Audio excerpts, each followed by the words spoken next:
पिछले महीने बांग्लादेश में हिंदू समुदाय पर हमले हुए और 8 लोगों की मौत हो गई। इसके बाद से वहां रह रहे हजारों हिंदू अल्पसंख्यक परिवारों में खौफ का माहौल है।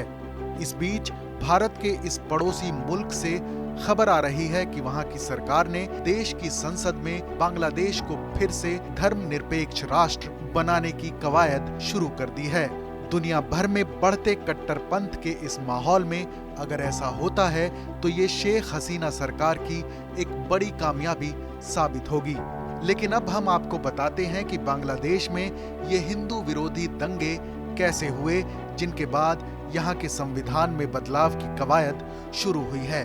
13 अक्टूबर की सुबह से ये पूरा मामला शुरू हुआ, जब एक अनजान नौजवान ने बांग्लादेश की आपातकालीन सेवा नंबर 999 पर फोन करके पुलिस को सूचना दी कि कमीला शहर के एक दुर्गा पूजा स्थल पर पवित्र कुरान की बेअदबी हुई है।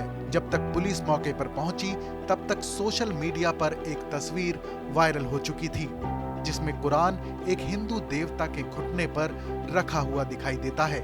इसी दौरान सुबह तकरीबन 7 से 7:30 बजे के बीच घटनास्थल से ही एक फैयाज अहमद नाम के शख्स ने फेसबुक लाइव किया और कहा, मुसलमानों जागो। वो बांग्लादेश के बहुसंख्यक मुसलमानों को भड़काता रहा। इसके बाद घटनास्थल पर भारी तादाद में लोग जुटने लगे। मौके पर पहुंचे पुलिस अधिकारी घटनास्थल पर गुस्साई भीड़ को शांत करने की कोशिश करते रहे। कुछ गुस्साए नौजवान पूजा समारोह को फौरन बंद करने की मांग करने लगे। पुलिस और भीड़ के बीच बातचीत के दौरान तकरीबन 11 बजे के आसपास पूजा स्थल पर पथराव शुरू हो गया। इसके बाद दुर्गा पूजा पंडाल में भी तोड़फोड़ की गई। इस घटना के बाद पूरे बांग्लादेश में हिंदुओं की दुकानों, घरों और कई मंदिरों को निशाना बनाया गया।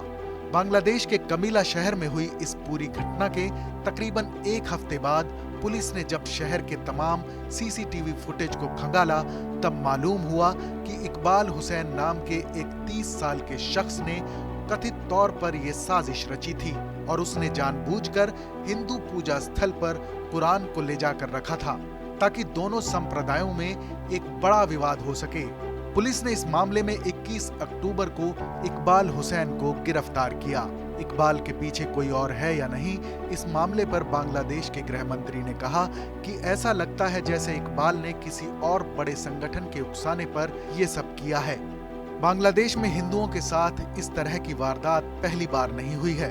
साल 2013 की जनगणना के मुताबिक बांग्लादेश की 16 करोड़ आबादी में सुन्नी मुसलमानों की तादाद 89% है, जबकि हिंदुओं की आबादी सिर्फ 10% है।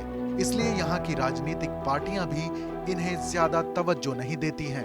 द हिंदू में छपे एक लेख के मुताबिक जनवरी 2013 से सितंबर 2021 के बीच बांग्लादेश में हिंदू समुदाय पर 3710 हमले हुए। 29 और 30 सितंबर 2012 को बेकाबू भीड़ ने सिर्फ एक अफवाह फैलने के बाद रामू इलाके में बौद्ध समुदाय पर हमला कर दिया था।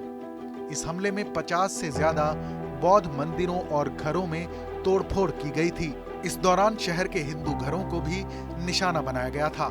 जबकि 30 अक्टूबर 2016 को बांग्लादेश के ब्राह्मण बरिया के नसीर नगर उपजिला में बहुसंख्यक मुस्लिम समुदाय ने एक हिंदू नौजवान रसराज दास द्वारा शेयर किए गए एक पोस्ट को लेकर शहर के लगभग 10 मंदिरों और 100 से ज्यादा घरों में तोड़फोड़ की थी।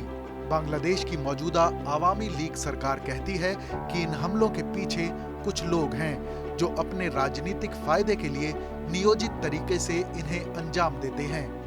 दरअसल आज से 50 साल पहले जब बांग्लादेश की आजादी की लड़ाई लड़ी जा रही थी, तो उस वक्त बांग्लादेश में रह रहे हिंदू मुस्लिम सभी ने एक साथ मिलकर पाकिस्तान से इस आजादी की लड़ाई को जीता था। हालांकि उस वक्त भी देश में एक कट्टरपंथी गुट सक्रिय था जो नहीं चाहता था कि बांग्लादेश पाकिस्तान से अलग हो, और यही गुट आज भी बांग्लादेश के अंदर इस तरह के कामों को अंजाम दे रहा है ताकि वो बांग्लादेश की धर्मनिरपेक्ष और गैर सांप्रदायिक साख को कमजोर कर सके। Farid Ali, TV9 digital.